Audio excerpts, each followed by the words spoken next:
Hello အားလုံးပဲမင်္ဂလာရှိသောနေ့ကလေးပါရှင်ဒီနေ့ဗီဒီယိုလေးကတော့အမကိုလေဟိုးရင်ထဲအောင်အမမအားလို့ရောအခုကြောင်းပြီးသွားပြီပေါ့နော်မအားလို့ရောမဖြေခဲ့ရတဲ့မိကုံအမ body ဘယ်လိုထိမ့်သိမ့်လဲဘာတွေစားလဲဘယ်လိုနေလဲဆိုတာကိုပြောပြမယ်ဒီဗီဒီယိုလေးမှာလေမနေ့ကလည်းညီမလေးတယောက် Messenger ကနေရောpage ကရော TikTok တွေရောလာမေးကြရရှိရပေါ့နော်အဲ့ဒါလေးဆိုတော့ဒါအမပထမဦးဆုံးလုပ်ခဲ့တဲ့နေရာကိုအမအလုပ်ကိစ္စနဲ့မနော်ဒီမှာကူအမက Travel and Tour Company တခုမှာ Digital Marketing Consultant အနေနဲ့ပေါ့နော်အကြံပေးအနေနဲ့ marketing အကြံပေးအနေနဲ့အလုပ်လုပ်နေရဆိုတော့ဒီ Australia တို့ EU နိုင်ငံကလာပြီးတော့ဒီပေါ့နော်တိုးပေါ့အလဲလာမဲ့လူတွေtravel and tour လာမဲ့လူတွေနောက်တစ်ခါကျလို့ရှိရင် medical tourism ပေါ့ဒီမှာလာပြီးတော့အလဲလာရင်လည်းဒီလို surgery အရင်လုပ်ကြတယ်ဒီနိုင်ငံမှာလေ Istanbul မှာလာလုပ်ကြတယ်ပြင်သစ်သူတို့နောက်ခါ Australia တို့ UK တို့ German လာတဲ့ဧည့်သည်တွေရှိရပေါ့နော်တို့တို့အမအခု hotel booking လုပ်ဖို့အတွက်ကိုသွားရင်းနဲ့အမအရင်ကအလုပ်လုပ်ခဲ့တဲ့နေရာလေးကိုရောက်သွားတယ်ပေါ့နော်ဒါအမအရင်လုပ်ခဲ့တဲ့နေရာ laundry service အဲ့အပေါ်တက်မှာရောက်ခါစားကျောင်းသားကတွေအကုန်သွင်းပြီးတော့ပတ်စံတပြားမှလက်ထဲမှာမရှိတော့ဘူးအဲ့အပေါ် laundry service မှာလုပ်ခဲ့ရပါတော့အမမိကိုငွေထွက်နေပြီးတော့ဒီလမ်းကြားလေးတွေကမှနေခဲ့တာမှရောက်ခါစားမှအဲ့လမ်းကြားလေးရဲ့ဟိုးအပေါ်ဆုံးကအိမ်နေအခန်းလေးပေါ့နော်အဲ့အခန်းလေးရဲ့မြင်းကြီးတက်ကိုတော့မှမြင်းကြီးတက်ရဲ့ဟိုးအနောက်ဖွေးချောင်လေးထဲမှာ6ပေပတ်တဲ့အခန်းလေးမှာမှနေခဲ့ရပေါ့နော်အမတို့2ယောက်အဲ့အချိန်တွေကတော်တော်ကိုပတ်စံလေးကုန်ပြီးအရင်ခက်ခဲခဲ့တဲ့အချိန်တွေပေါ့ညဘက်ဆိုလို့ရှိရင်အမအိတ်လို့လုံးဝမရဘူးဒီအလုပ်ပြီးရင်ကြောင်းသွားရတယ်ကြောင်းပြေးသွားကြောင်းတဲ့အိမ်တွေကအမမိကိုငွေထွက်နေတာအများကြီးပဲတွေ့လာအမဝှစ်ရှော့ဆက်တွေအပေါ်မှာအများကြီးပဲတွေ့လာဘက်ရှိတွေနောက်ကတပတ်တွေကိုဖြန့်ပြီးတော့ဟိုဆက်ထဲရတဲ့လက်နဲ့လေးလုတ်ကြရတယ်ပေါ့နော်အမအလုပ်ကျန်းလုပ်ခဲ့တာပေါ့ကွယ်အဲ့လိုဆိုတော့အမအဲ့ဒါကြောင့်ရမ်းပိန်သွားတာတို့ပြီးတော့အမရဲ့ခန္ဓာကိုယ်နောက်ကဒီ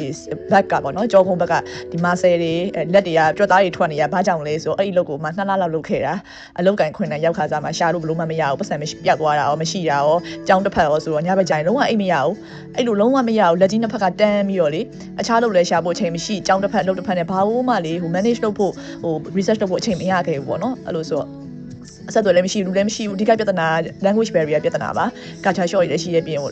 တူရကီစကားမပြောတတ်တာနဲ့ဘာမှသုံးစာမရလုပ်လို့မရတော့ဘူးပေါ့နော်ဒါမှလုပ်ခဲ့တဲ့လုပ်တွေကိုအမက map ပုတ်ထဲမှာတင်ထားခဲ့တဲ့အတွက်ကြောင့်ဒါလေးရှိရအမပြောက်သွားတဲ့ဖုန်းထဲမှာအရာအလုံးပါသွားရပေါ့ဒါအမလုပ်ခဲ့တဲ့နေရာပေါ့နော်ပထမဦးဆုံး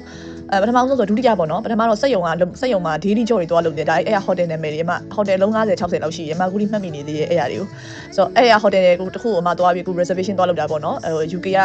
Australia လာမဲ့ဧည့်သည်တယောက်တို့ဆန်ဆိုပဲဧည့်သည်တွေ reservation တွားလုပ်ရင်းနဲ့အဲ့နေရာကိုရောက်သွားတာရောက်တော့အဲ့ဒါနဲ့ကူ video ရိုက်ခဲ့တာပေါ့ငါလွန်ခဲ့တဲ့တစ်နှစ်ကဒီကိုရောက်ခါစားတစ်လ2လမှာငါလုပ်ခဲ့တဲ့နေရာပါလားဆိုပြီးအမဒါ video record ဒါလေးတွေကိုအမရဲ့ map ပုတ်ထဲမှာတင်ထားခဲ့ရပါပေါ့နော်ပျောက်သွားတဲ့ဖုန်းထဲမှာတော့တော်တော်များများအချက်လက်တွေပါသွားတယ်ဒါပြီးတော့ဒါလက်တွေအရင်ရောင်ကိုင်းပြီးတော့အဲ့အလုပ်ရှင်ကိုခွင့်တောင်းတာခွင့်မရခဲ့ဘူးပေါ့နော်ဒါအမရဲ့ IG လေးပါဆိုတော့အမရဲ့ IG မှာအမ international သုံးတာဖြစ်တဲ့အတွက်ကြောင့် multinational model organization တွေအဖွဲ့အစည်းတွေနောက် marketing agency တွေ media company နဲ့အလုပ်တွဲလုပ်ပါတယ်အဲ့အတွက်ကြောင့်အမရဲ့ biography တွေအမရဲ့ activity တွေအကုန်လုံး achievement တွေ goal တွေအကုန်လုံးမှာတင်ထားခဲ့တယ်ပေါ့နော်အဲ့တော့အမပြချင်တာအမရောက်ခါစားအဲ့လုပ်တွေလုပ်ခါတဲ့အခါမှာဒါ model အမတို့ model agency ကိုပထမဆုံးအမသွား join နေနေပေါ့နော်အဲ့နေ့အမ model ဖြစ်ဖို့ဆိုတာလေ interview တွေဖြေရသေးတယ်မလွယ်ဘူးဒါရောက်ခါစားဝတ်တုံနေရပဲရောက်ခါစားအမဝတ်တုံနေပေါင်130ကနေပြီးတော့အဲ့ဒီအလုပ်တွေလုပ်ခဲ့တဲ့အတွက်ကြောင့်2လလောက်မှလုပ်ခဲ့တယ်ပေါ့နော်အဲ့မတိုင်ခင်မှာနေစားအလုပ် daily job စက်ရုံတွေမှာသွားလုပ်ခဲ့တယ်အခုအဲ့ဒီ laundry service လုပ်မှာ2လလုပ်ခဲ့တယ်ပေါ့နော်အိမ်လာကရောစားစိတ်တောက်စိတ်ရောပတ်စံပြောက်သွားတာရောចောင်းစိတ်သွင်းလာတာရောမရှိရောတဲ့ခါကျတော့အဲ့တော့အရန်ပိန်သွားတယ်ပေါ့နော်ပေါင်130ကနေပြီးတော့ပေါင်110 60 kg ကနေ50 kg ဖြစ်သွားခဲ့ရပါတော့